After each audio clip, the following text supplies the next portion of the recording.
Swayam Prabha. Digital India. Educated India.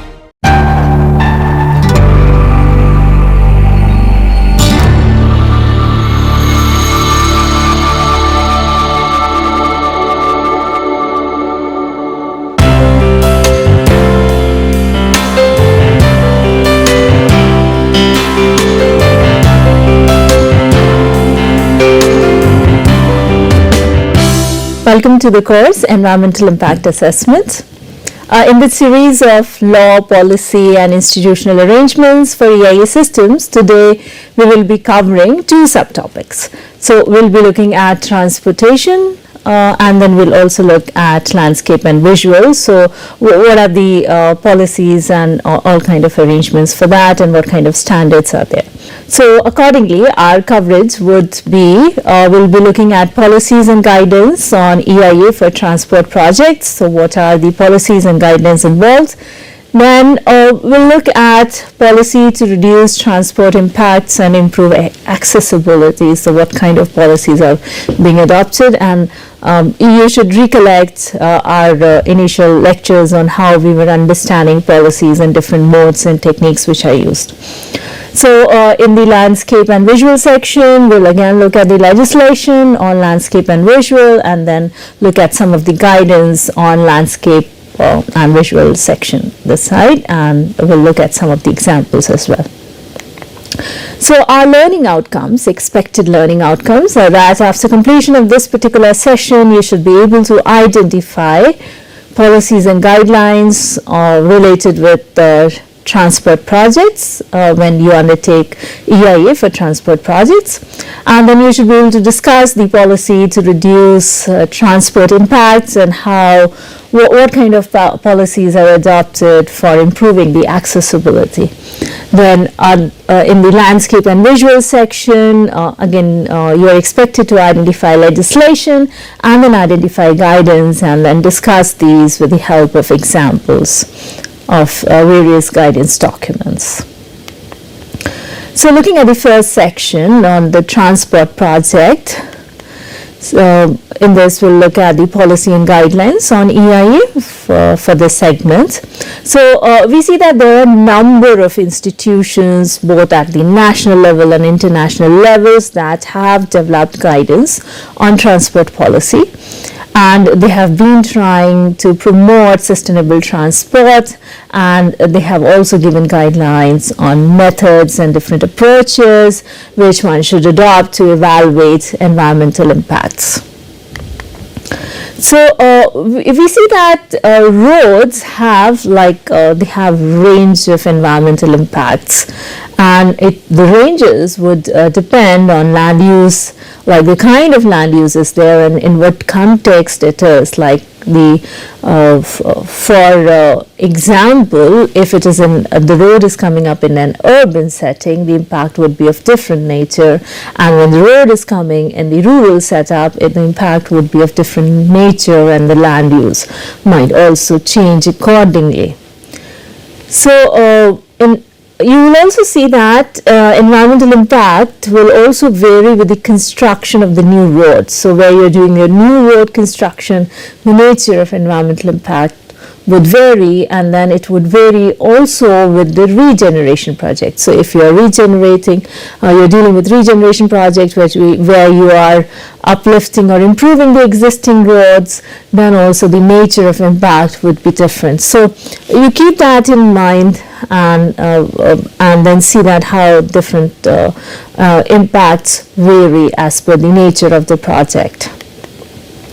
So we see that the World Bank extends a guide, and through the guide they indicate how to consider environment in the planning and the management process of the road, and they show how to establish clear communication between different work and interest group related with the project. So when you're dealing with roads, you will have different groups which will be involved, and then there will be different domain, and there will be different agencies which will be involved. So how do you take care of that? So that all will come here.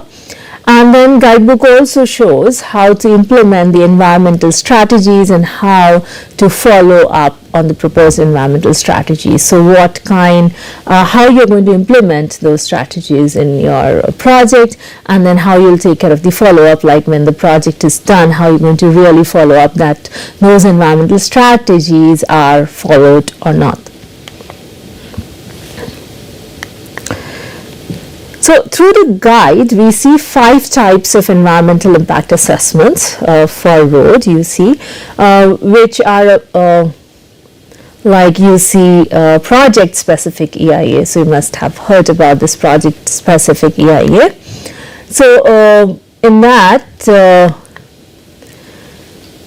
project-specific EIA, in this you have individual new roads or public transport infrastructure are assessed through in the category of project-specific EIA.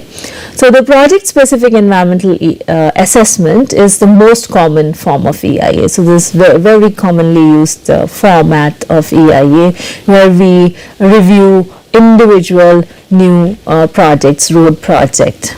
And we have, like, this is a very usual and commonly used one, so we have considerable experience in this regard, and we really know how to handle most of the aspects of it. Conceptually, if we see EIA facilitates identification of potential impacts on the local and the immediate environment within the context of region or a sector. So conceptually, when we handle EIA, that is what we see, what will be the potential impact of it on the local and the immediate environment of a particular project on the region, or particularly on that sector. So this project-specific EIA addresses to this basic requirement and addresses the practice of EIA.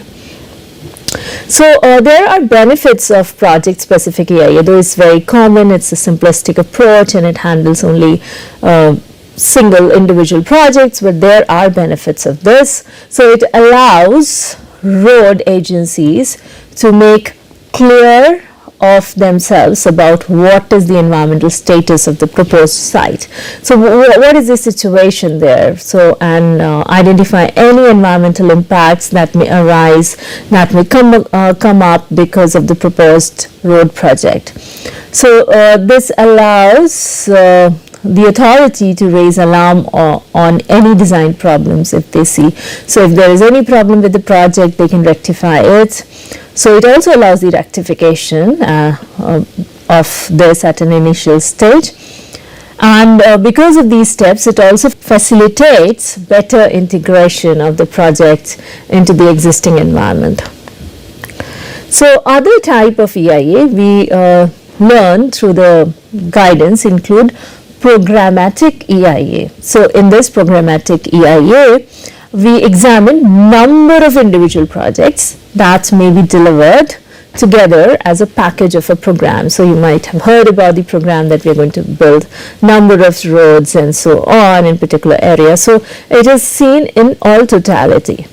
So programmatic EIA have been developed for consideration of groups of projects in a cumulative manner, which are similar in type and scope and scale, and whose impacts are generally well understood. So we know about it, they're similar in nature. So we need not do one individual EIA for that, so we can do it for the complete group of projects. Examples of this include sewage treatment facilities, road maintenance and rehabilitation projects, and small bridge constructions.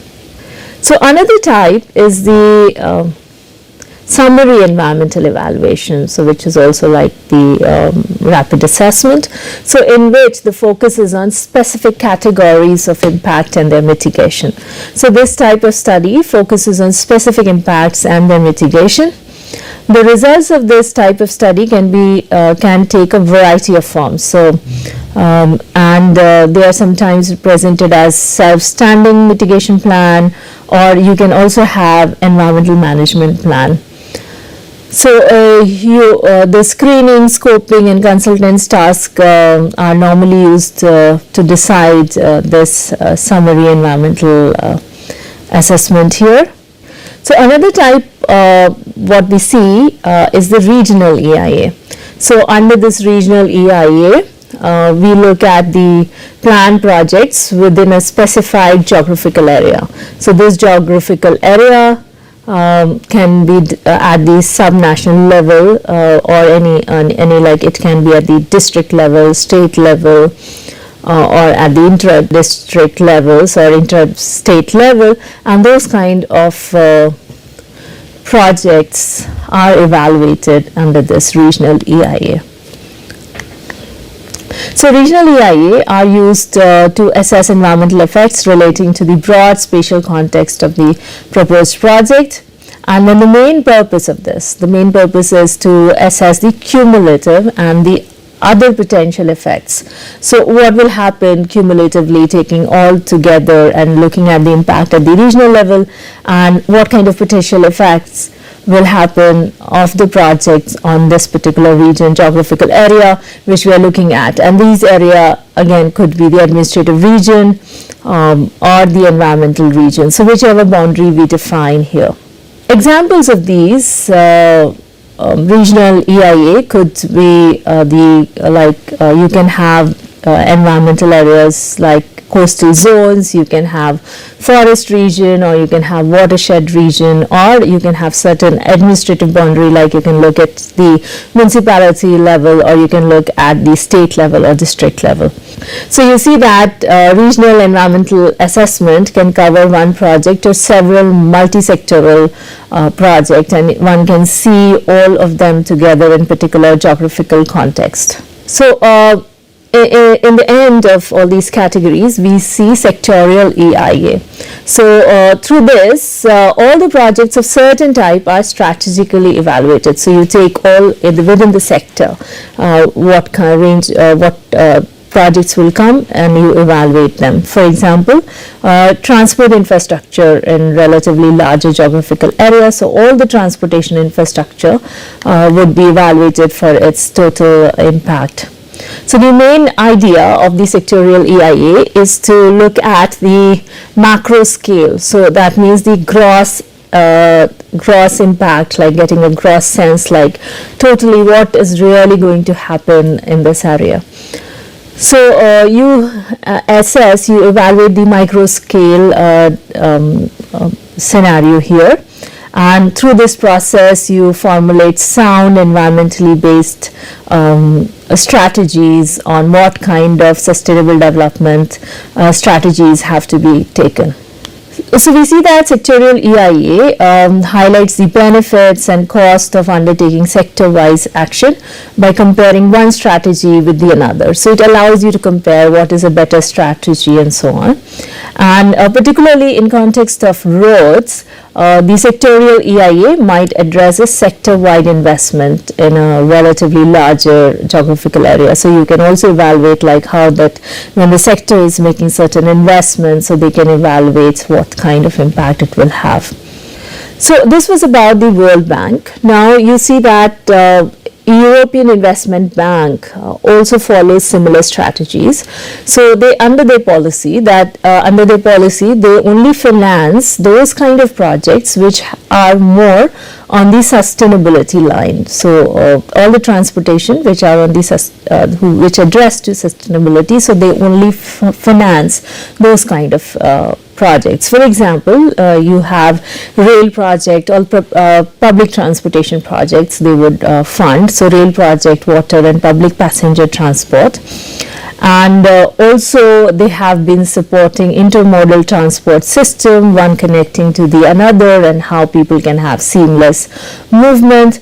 And then also teleworking by supporting information and communication technology, so then there can be less need for really commuting. And they also support projects for balanced regional development, and also kind of projects of urban regeneration and development and so on. So you see that they have certain strategies where they support such kind of projects where sustainability addressed. So European Investment Bank calculates the economic returns of its project using internationally accepted methods.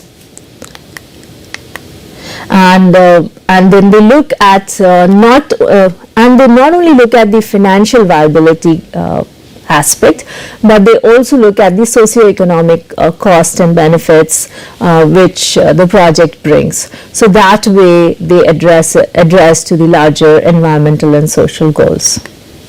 So you see that bank highlights environmental issues at the global and the regional levels. So the range of issues which we have already discussed in the environmental status. So the bank addresses these issues, concerns through international cooperation. So they all have those cooperation, and then they support each other for this range of projects. So now moving on, we see that different countries have national guidance. For instance, we see in India, government has prepared manuals for different sector, and those kind of supports are created. And these we see guidelines has been created for an EIA for highway projects, and how this can be done. So you see that this manual is created to help the project proponent and consultant in preparation of EIA report, and it also helps the regulatory authority to how they can really review the report, and as well as inform the public about various environmental issues. So with this manual, they are not only helping the proponent to prepare the EIA reports, but also the authority to guide them how the review has to be taken place, at the same time also informing public about what to expect, what range of problems one project or highway project might bring in. This EIA guideline, the manual, addresses related environmental concerns for a specific sector. So you see a lot of manuals there. So the this one consists of 12 chapters considering to generic structure as per EIA notification. So you can see the EIA manual here, which you can see that what kind of general information for the highway project has to be given, and then the environmental clearance process, and what kind of terms of reference would be there, and what will be the validity of the environmental clearance. Then you would look at project description, analysis of alternatives, how the alternatives have to be seen, what kind of considerations have to be taken, and how you set up the baseline study, description of the environment, and then you are going to look at the potential impact, and then how environmental monitoring program, the EMP, what kind of impact is happening, and how you're going to mitigate those, and what extra studies you would undertake. So you see this manual is available for highway, and the link is also provided to you for further if you wish to download and see that. So this manual provides you it also gives you the checklist, it also gives you the general standards for discharge of effluents, and then it also gives you a code of practice for highway projects, so what you're going to refer to, and it also guides people about the international good practices. So it provides how you have to look at the planning and designing aspect, construction management aspect, and how you're going to take care of the sensitive receptors. So that all things are provided here. And you also see that you have national guidance document on Green National Highway Corridor project as well.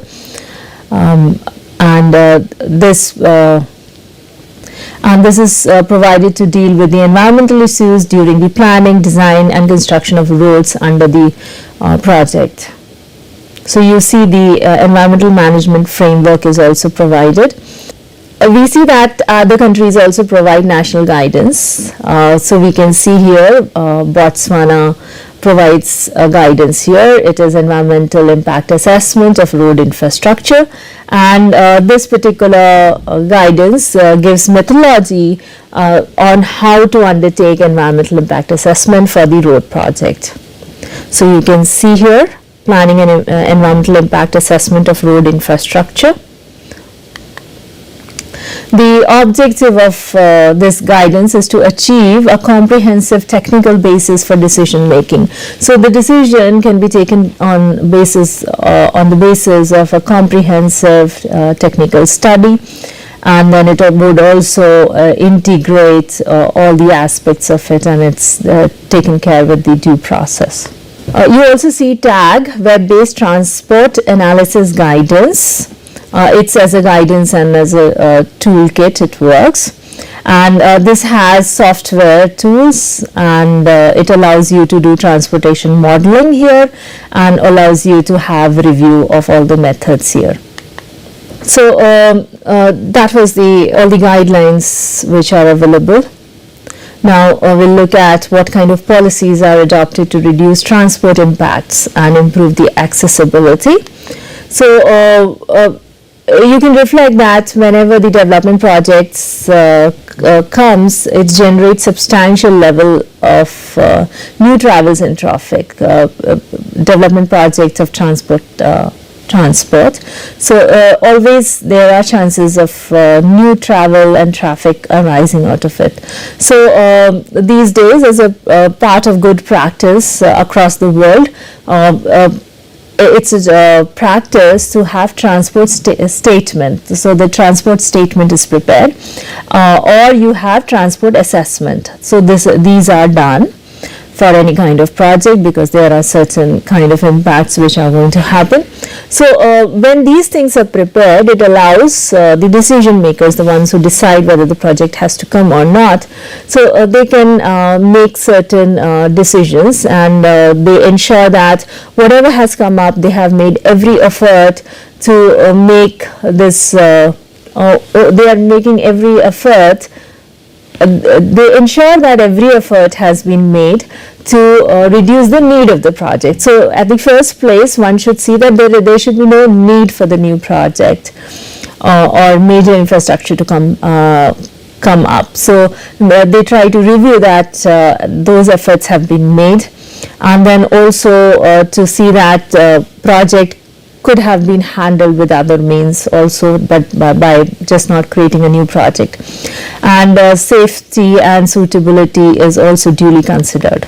So they also review that enough has been checked to see that mixing and clubbing of land use has been done to minimize the travel demand, and then and also use has been made of sustainable transport modes. We are seeing that most of the jurisdiction these days are making significant move towards like reducing the travel need, and then also looking at the sustainable transport mode, and that can be done by mixing and clubbing of the land use. And then emphasis also put on how to have efficient delivery of goods and supplies, and how to prioritize pedestrians and cyclists, and then how to give high quality public transport facilities. So you must be seeing how comparatively from the previous time you have a better quality of public transportation, and then how to create safe and secure layouts, and then also you have for the e-vehicles, you have enough charging plug-ins, and then you also promote ultra-low emission vehicles, and then you also take care of people with disability, and you don't take care in only one mode, but you take care of that in all modes of transport. So that was our first part, where we dealt about the transportation, and then what kind of guidance are there, what kind of references are available to undertake impact evaluation in those areas. So now moving into the second part of our lecture today, so we're going to look at the landscape and visual part. So for in that we'll look at the legislation components. So till now the landscape legislation till now the landscape legislation is normally limited to regulation that protect landscape designation. So you see, for example, in US, you will see here that National Park Service Organic Act of 1916, they have set up national park, and then the purpose of setting up these national park is to conserve the scenery and the natural and historic objectives and the wildlife therein, and to provide for enjoyment of the same in such a manner and by such means as will leave them unimpaired, so no kind of damage happens to that, and it allows the enjoyment to the future generation as well. So you see how even scenery is given importance here. So likewise we find UK National Park and access to the Countryside Act 1949, and this act covers national parks and areas of outstanding natural beauties in the country, and where they focus on conservation and enhancement of the natural beauty, wildlife and cultural heritage of their landscape. So this act makes provisions for national park, and it also makes establishment of National Park Commission, and then it assigns them roles and responsibility. It gives them certain powers, how they can take care of it. So we also see National Park Act 1980 in New Zealand, so where national parks are designated by the act, and they're considered as areas of New Zealand that contains scenery of such distinctive quality and ecological systems or natural features so beautiful, unique and scientifically important that their preservation is in the national interest. So they highlight their beauty, and then they have acts to protect those places. So according to the provision, efforts are made to maintain the park, and then also to maintain the indigenous plants, and also look at the biological organisms. So in India, we see that we do not focus on the landscape, but our prime focus is on the wildlife. We see Wildlife Protection Act 1972 gave the powers to the central and the state governments to establish protected areas. So we have already seen these, how we have sanctuaries, national park, conservation reserves and so on for protecting the animal and plant species in that particular region, areas or place. So we have not highlighted at the core of it the visual or the landscape part, but at the core of it is the wildlife. We also find the European Landscape Convention, also known as Florence Convention, for protection, management and planning of the landscapes. Further looking into the guidance, how to undertake that landscape and visual, and further we'll be also looking in the methods section. So right now we are just covering the guidance here.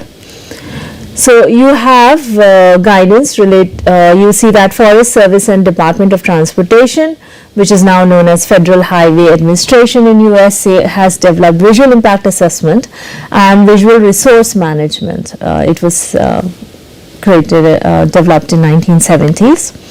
So you find them that these guidelines are available. So if you're interested to do that, or you're required to do that, then you can refer to these. We also find standards by Forest Design Services, which gives standards for integration of aesthetic consideration in large-scale resource management decisions. So what standards have to be followed. And then we also see guidance in UK, where you have Landscape Institute and Institution of Environmental Management and Assessment guidelines. These guidelines are for landscape and visual impact assessment. So here it provides guidelines to how to achieve consistency, credibility and effectiveness in landscape and visual impact assessments. So this is also available, and I've also given you the link for downloading purpose, and you can look at the table of contents. Then you also find advice note on photography and photo montage in landscape and visual impact assessment. So how by photography and photo montage you can undertake landscape and visual impact assessment. So you also see Hong Kong Environmental Protection Department has also developed guidance note on landscape and visual impact assessment. Then you also see New Zealand Institute of Landscape Architect has prepared similar guidelines on visual simulations. So you can do simulations in C, and then the purpose of this guideline is to promote best practice standards and procedure in preparation and use of visual simulation by landscape professionals. So you can see here how it allows to see the existing stimulated view and then as-built view through these practice guidance. Then you also find IFC standard. They also emphasize the significance of landscape, and it is covered under Performance Standard 6 under Biodiversity Conservation and Natural Resources. So you can find these here as well. And then PS6 gives importance on the landscape, and it has certain points like for certain projects values are assigned for these biodiversity and ecosystem services, which we have already discussed, so I'm going to not cover in detail here. And we also find other guidance document on landscape and visual impact assessment related with specific type of development such as roads and renewable energy. So let us look at the guidance document on landscape and visual impact assessment related to roads. So we're going to just quickly look at some of the examples documents which are there. These are sectorial specific guidelines which are there.